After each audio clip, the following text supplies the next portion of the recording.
ज्योतिबा फुले के परदादा माली जाति से संबंधित चौगुला थे, जो महाराष्ट्र के सातारा जिले के कटगून में ब्राह्मणों के निचले सेवक थे।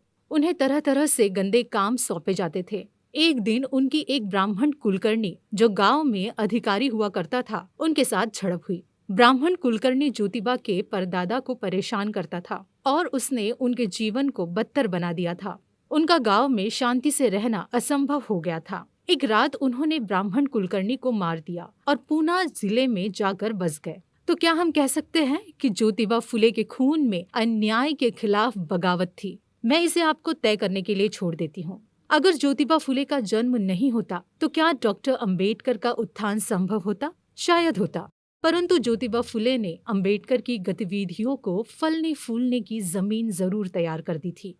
हम आपको ज्योतिबा फुले के बारे में 22 तथ्य बताते हैं जो आप शायद नहीं जानते।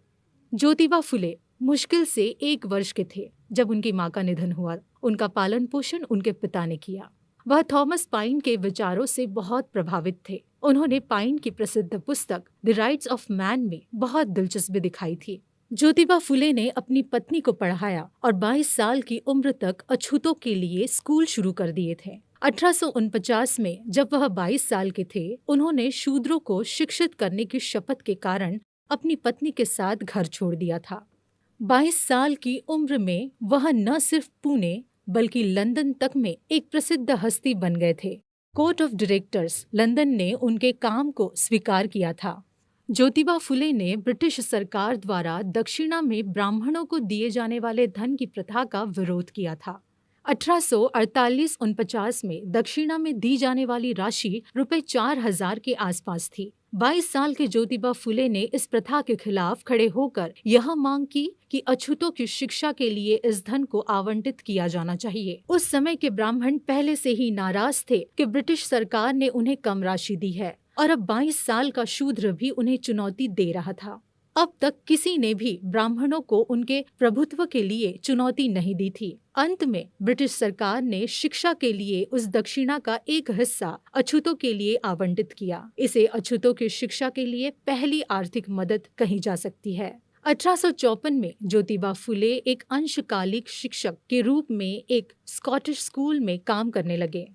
1889 में महात्मा ज्योतिबा फुले को लकवा लगा, जिसके कारण उनके शरीर के दाहिने हिस्से ने कार्य करना बंद कर दिया। लेकिन दलितों के प्रति ज्योतिबा फुले का समर्पण इतना मजबूत था कि उन्होंने अपने बाएं हाथ से कड़ी मेहनत करके सर्जन निक सत्य धर्म Pushpak the book of true faith किताब को पूरा किया। 1885 बंबई में महात्मा ज्योतिबा फुले ने इस बात पर महत्व दिया कि निचली जातियों को अपने कर्मकांडों और धार्मिक गतिविधियों को स्वयं आयोजित करना चाहिए ताकि ब्राह्मण पुजारी की भूमिका निरर्थक की जा सके।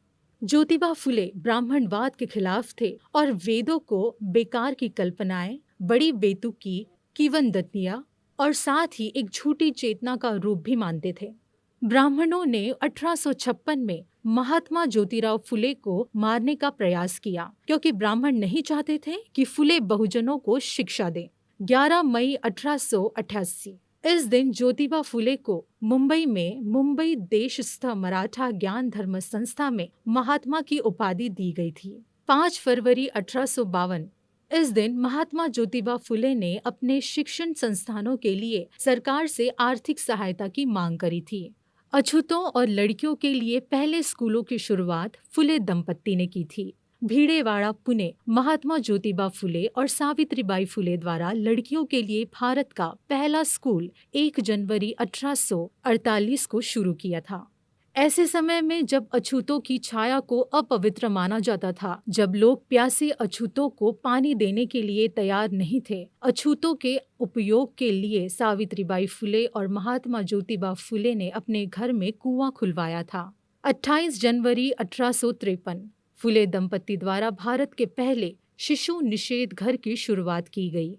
1863 में ज्योतिबा फुले और सावित्रीबाई फुले ने पहले अनाथालय शुरू किया, जहां उन गर्भवती विधवाओं को संरक्षण दिया गया जो समाज में दमित थे।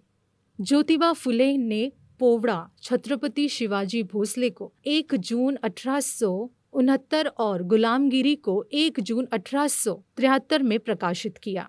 गुलामगिरी ज्योतिबा फुले की प्रसिद्ध रचनाओं में से एक है। 24 सितंबर 1873 को ज्योतिबा फुले ने अपने अनुयायियों और प्रशंसकों की एक बैठक बुलाई, जहां सत्य शोधक समाज society of seekers of truth इसका गठन करने का निर्णय लिया गया। इसके पहले अध्यक्ष और कोषाध्यक्ष खुद ज्योतिबा फुले बने। 16 नवंबर 1852 को मेजर कैंडी ने ज्योतिबा फुले को शिक्षा के क्षेत्र में उनके योगदान के लिए सम्मानित किया। शराब की व्यापक खपत को गंभीरता से लेते हुए 18 जुलाई 1880 को महात्मा ज्योतिबा फुले ने पुणे नगर पालिका की कार्य समिति के अध्यक्ष प्लंकेट को एक पत्र लिखा। जब सरकार ने शराब की दुकानों के लिए अधिक लाइसेंस देना चाहा, तो ज्योतिराव ने इस कदम की निंदा की, क्योंकि उनका मानना था कि शराब की लत कई गरीब परिवारों को बर्बाद कर देगी। प्रेस की स्वतंत्रता के लिए सामने आए। 30 नवंबर 1880 को पूना नगर पालिका के अध्यक्ष ने भारत के गवर्नर जनरल लॉर्ड लिंटन की यात्रा के अवसर पर सदस्यों से 1000 रुपए खर्च करने के अपने प्रस्ताव को मंजूरी देने का अनुरोध किया। अधिकारी उनकी पूना यात्रा के दौरान उन्हें एक संबोधन देना चाहते थे। लिंटन ने एक अधिनियम पारित किया था, जिसके परिणाम स्वरूप प्रेस की स्वतंत्रता को नुकसान पहुंचा था। सत्यशोधक समाज के अंग दीन बंधु ने प्रेस की स्वतंत्रता के अधिकार पर प्रतिबंध का विरोध किया था। ज्योतिराव को लिंटन जैसे अतिथि के सम्मान में करदाताओं का पैसा खर्च करने का विचार पसंद नहीं आया था। उन्होंने साहसपूर्वक सुझाव दिया कि राशि पूना में गरीब लोगों की शिक्षा पर बहुत अच्छी तरह से खर्च की जा सकती है। वह पूना नगर पालिका के सभी 32 मनोनीत सदस्यों में से एकमात्र सदस्य थे जिन्होंने आधिकारिक प्रस्ताव के खिलाफ मतदान किया। ब्रिटिश शाही परिवार को चुनौती। एक और घटना ने गरीब किसान के लिए उनके लगाव और ग्रामीण क्षेत्र में किसानों के कष्ट के लिए ब्रिटिश शाही परिवार के एक सदस्य का ध्यान आकर्षित करने में उनके साहस को भी प्रकट करती है।